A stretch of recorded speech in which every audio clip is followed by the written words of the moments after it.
Okay, welcome back again. If you were watching our 2022 Olifants trip, you would have seen that I made a total idiot of myself. Dumbass. Yeah, I'm a dumbass. You'll see that. Okay, let me just back you up. When we say he made an ass of himself, it's because we are used to vehicles like the Hiluxes, the Fortuners, all of that you grab a lever and you put it in low range, and it's in low range. This is now a totally different vehicle. This has got a lot of technology.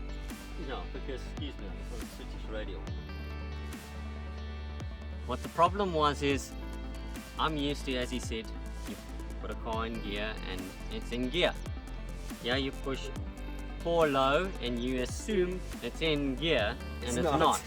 I'm not really into reading, so when it says things on my dash, I ignore it. I push the button, it should have worked.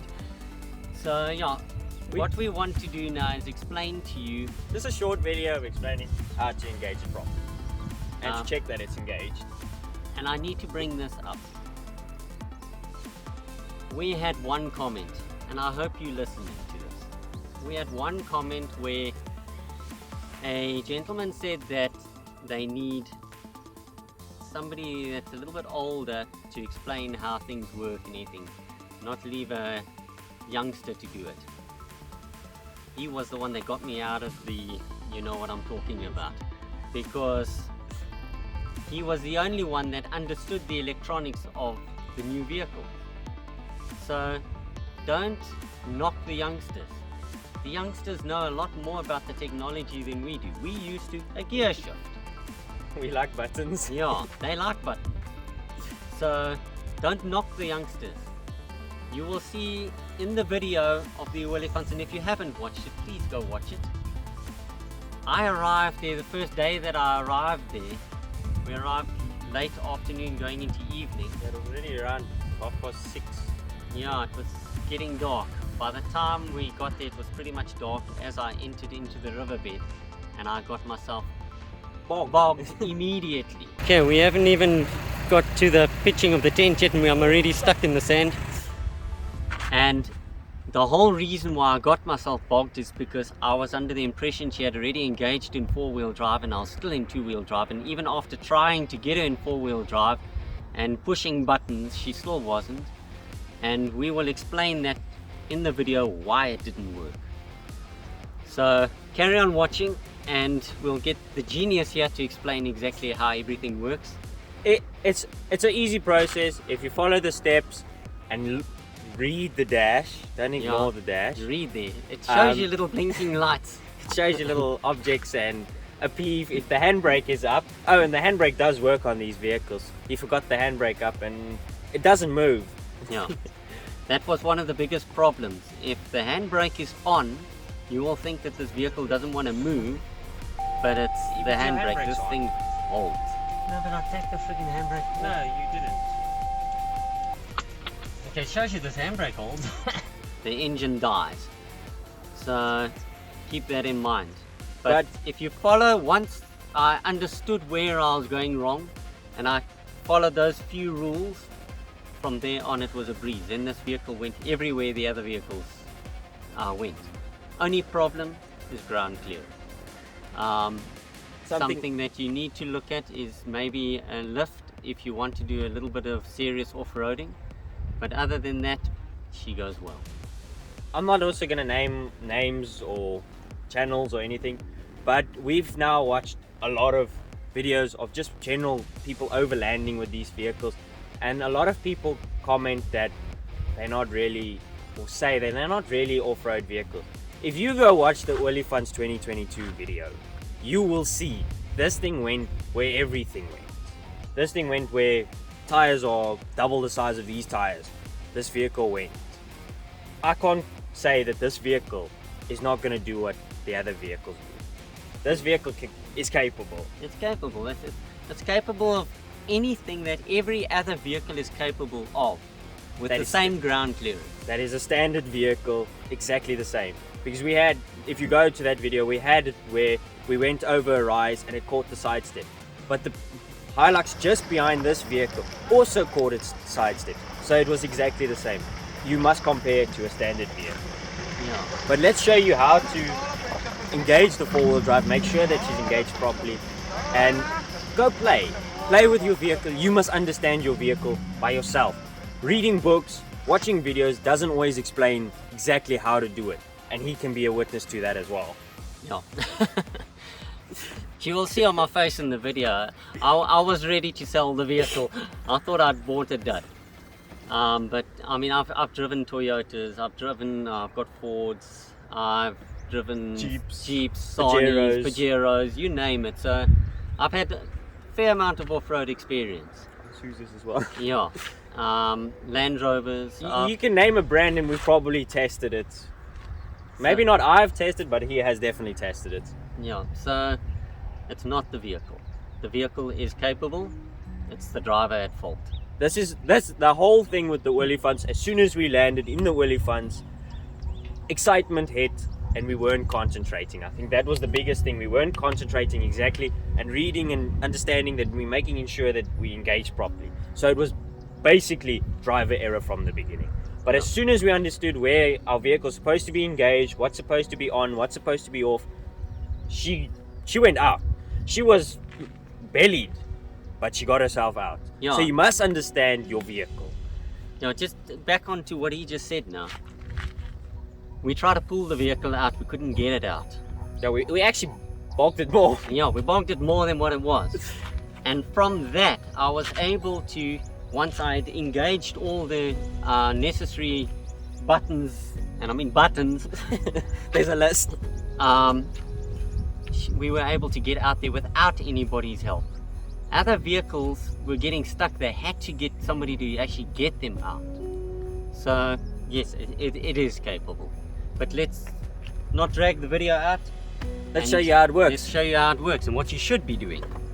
Because I'm not in neutral. So what you got to do is also put your vehicle in neutral. So put your vehicle in neutral first, then push that button to switch the traction control off, then engage 4 low, and then engage your diff lock. Put everything on. It's just better that way. You're not going to hurt your vehicle if you're doing something. Now if I can just interrupt there, just keep in mind that if you're putting the diff lock button on, you can only do that if you're in loose sand, snow, muddy conditions, anything. Do not put that on in hard surfaces because you will damage it. If it's a rocky terrain where the rocks are loose, you can do it. Do not do it on any hard surfaces or areas where there's paving or anything like that. You will damage your diff. And too much turning. You don't want to do too much turning. You must try to keep the vehicle as straight as possible. Okay, well let's show you how everything looks on the dashboard. Yeah. So what I'm going to do is, if you look down there, it says P at the moment. I'm just going to put it to neutral. And then the first button, like I said, is the traction control button. That one right there. I push it, then it will say disabled. And then it will come up in the corner right there and it shows you that it's off. The next thing I want to do is I want to put 4 low. So I'm going to push 4 low. Okay.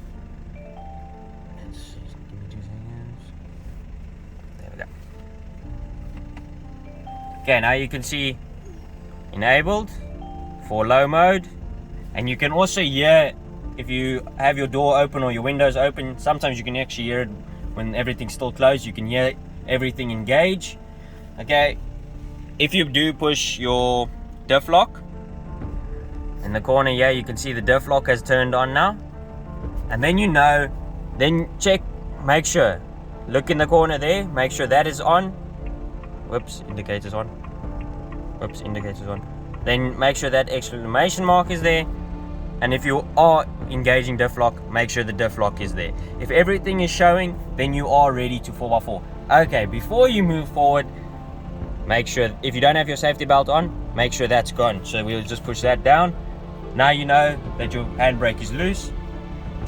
Then the next one, put it into drive, and then everything is engaged and ready to go. Just one thing, you will notice that on the cluster there, you've got an illuminating light, And on which is for your 4 low, and then your diff lock. There's your diff lock. Unfortunately, your traction control doesn't have it, but but you do see it on the dash, so that is a bonus. So you do have it on your dash as well. Okay, I just want to show them it engaged now. So what I'm going to do is I'm just going to go forward a bit, and you'll hear the engine as well, that you can hear that she is engaged. Again, make sure your handbrake is down and you are in drive. Okay, you can hear the low ratio there, which means that you're in low.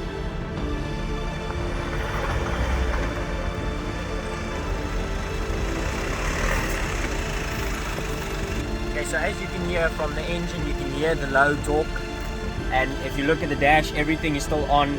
That also make sure that everything is on. Just go a little bit forward, make sure that everything is engaged, because sometimes things can disengage while you're moving.